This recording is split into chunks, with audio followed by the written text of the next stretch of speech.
Ooh, I have tried to do this a couple times. I say that all the time, but I promise you, my kids and everything else be a distraction for me.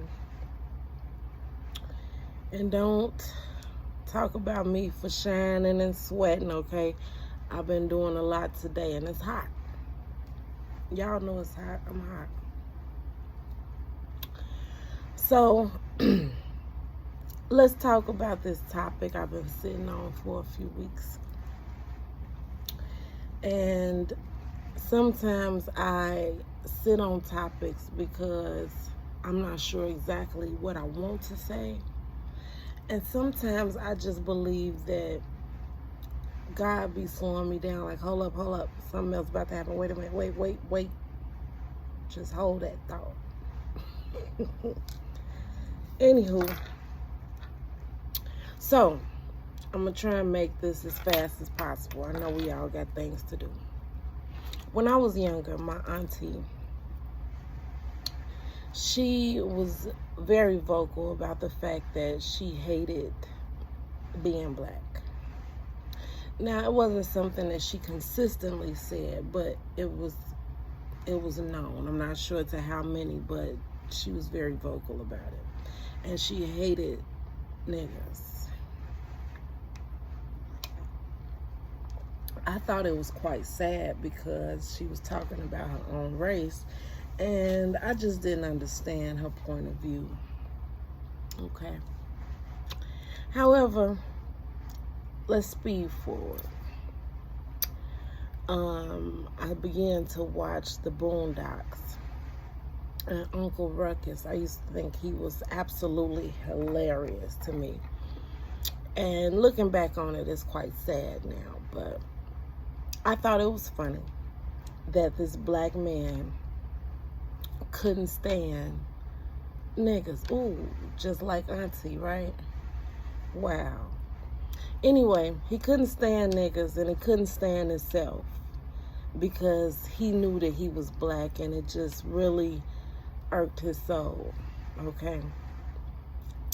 And then speeding forward, there was a character on a Chappelle show, on a Dave Chappelle show, where the particular character was blind, so he didn't know that he was black.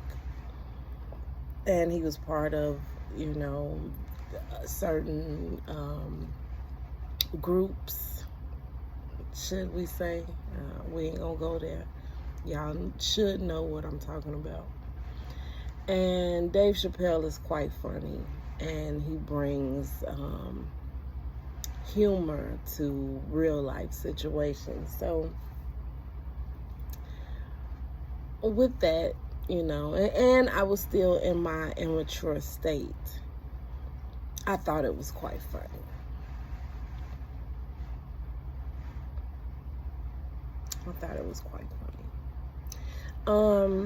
Just recently, I was sitting down talking to my mother.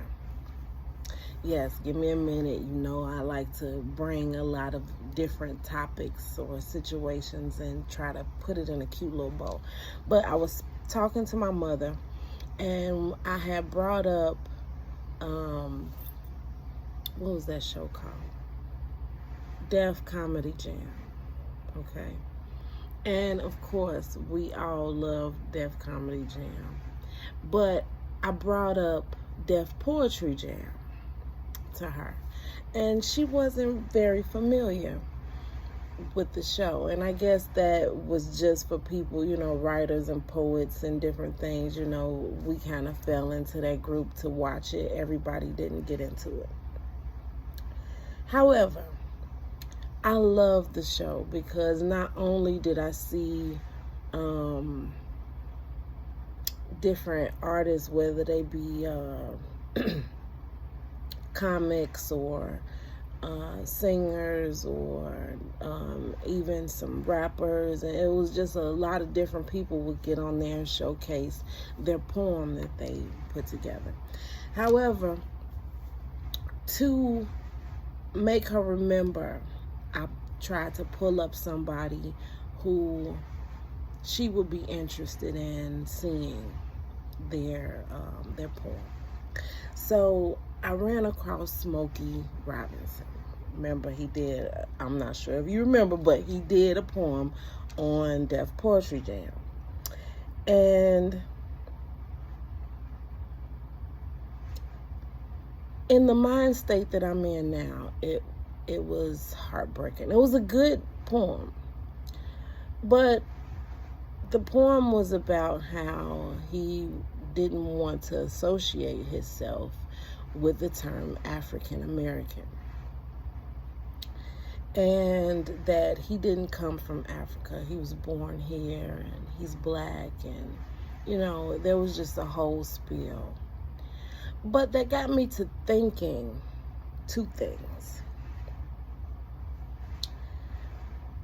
Is the black experience that terrible, where we don't want to socialize with our heritage in any form or fashion? I mean, not just him, but I hear this amongst a lot of black people. And we have been through some mess. And that is not to say that any other particular race or class of people didn't also experience some hardships in their history. However, I am talking about one particular subject matter right now. And what happened with us is that we don't want to be associated with Africa. I mean, everybody here in this melting pot we call America is attached to some land outside of here. Now, don't get me wrong. I've heard the theories that there are people who were already here, and they weren't brought here from anywhere. And I listened to quite a lot of different theories about different types of lives and history. It don't matter. If it's interesting, if it piques my interest, I'm gonna hear them out, even if I don't agree. However, we are the only people that, like when you hear about the Irish, they talk about Ireland. When Armenians, like all of these different people that's here, Chinese, Filipino, everybody has a homeland that they attach themselves to. And with Africa being considered the homeland, the motherland of all creation, why don't we want to be attached to this place? So, just recently, Jill Scott dropped her rendition of the Star Spangled Banner. And it was breathtaking, to say the least. I mean, there's a lot of people who can put that in their own boxes. When you hear the word breathtaking, you think that something is just so beautiful it took your breath away, right? But these words that she spoke are words that she said that she wrote when she was 19 years old, and she's like 51 or 52 right now. So for her to have wrote something almost 40 years ago, and there's a lot of truth still in that. And I have heard people on all sides of the fence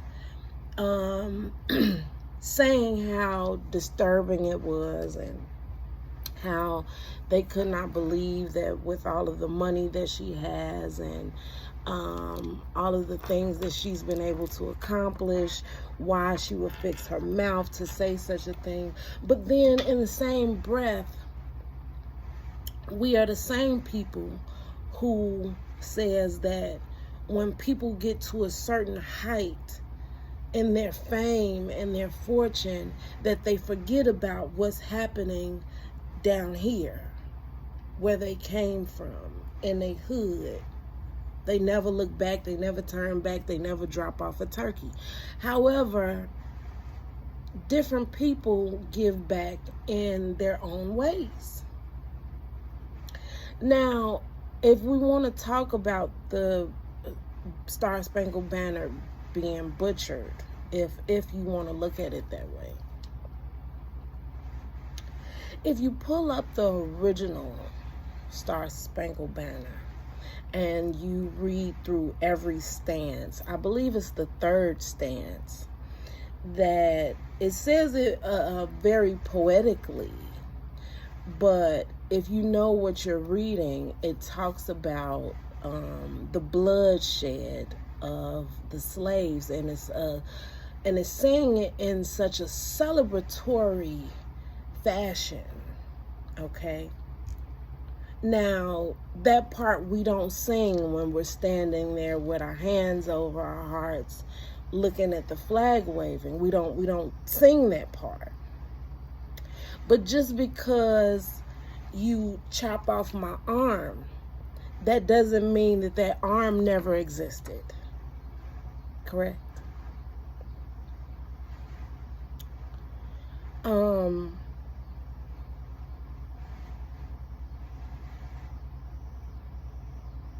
I remember some years ago, I was flipping through the social media. I'm not sure which platform it was, but I was flipping through the internet, and there was a man in the South somewhere, I can't remember where, but he had been decapitated and nobody knew who he was. His head just came up on somebody's porch, and the picture that I seen was actually somebody driving by this particular home, and they happened to see the head sitting on these people's porch. So they took a picture of it and they posted it, probably Facebook, before Facebook was, really like taking stuff down and all of that. But think about the torment of the person that was driving down the street that seen that, because it was early enough in the morning where I'm sure the people who lived there hadn't seen it yet. And if they had, then it would be police and, it would be some sort of ruckus going on. But it was very, I can't even say picturesque because of the head. But it was just like no movement happening at this house. And to think about the person who caught that. Let's think about the person who opens their door to find that. And then the family, once they figure out who this is, because the person's body was like 3 miles down the road when they found it. So think about all of that trauma.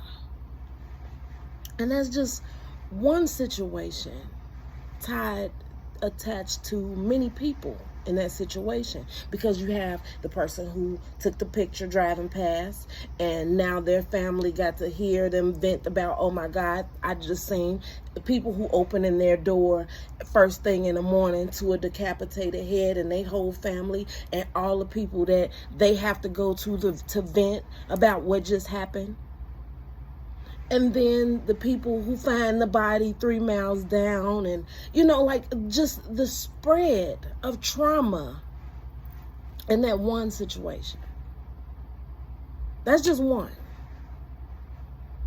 Upon tens of thousands. That's just one.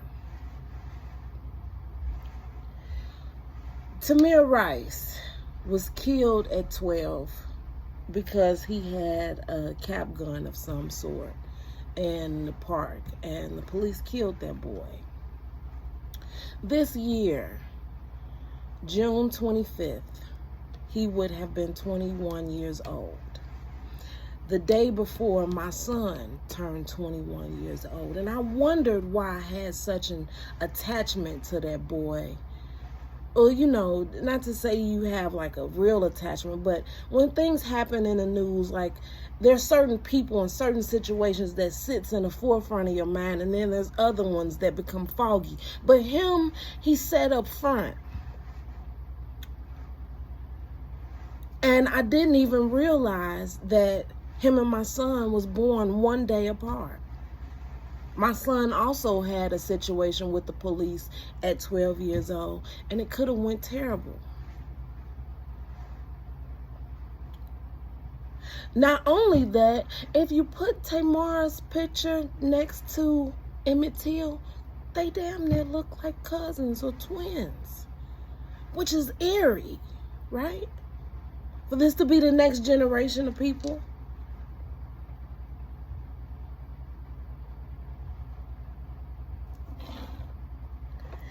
And then just recently, July 6th, there were 3 crosses put strategically in a church in California. I can't remember the town. But ABC 7 News covered it. If you want to Google it, I'm sure that you can find it. But there were 3 crosses set strategically in this church's front yard. And they were so strategic that without the fire, it looked like it was part of what they had done, because, you know, churches and crosses, they go hand in hand, right? July 6th, 2023. We still burning crosses. And y'all got the nerve to fix y'all faces to say that a person with the type of platform that Jill has should not give back in any form or fashion. I mean, the hell with your turkeys. Say something. Say something. If that's the only way that you can give back is through song, say something. Right now, she would be considered the modern day Nina Simone, because Nina Simone was doing making some songs in her time that got her put out of the industry because it was just too blackety black.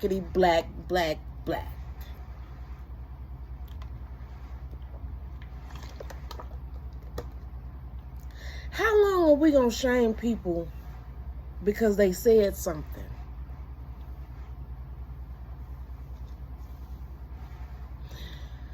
How long are we gonna keep canceling people because you don't agree with what is being said?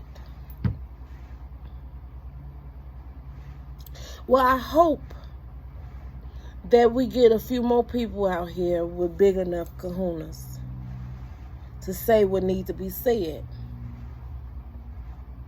Use your voice, use your platform, say something. Say something about what happened down the street. Say something, because that's somebody's baby. Say something. Don't wait till it's your cousin. Say something.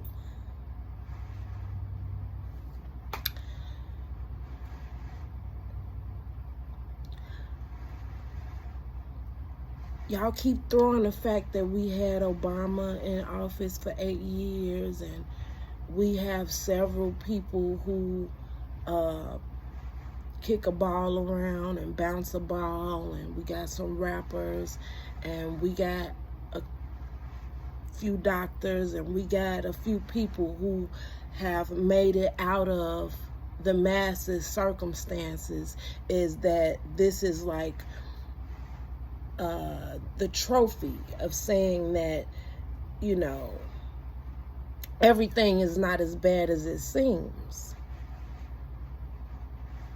But there is still a lot going on. And you can't just look at a few shiny pennies that slip through the crack and say that everything else in the background ain't still happening.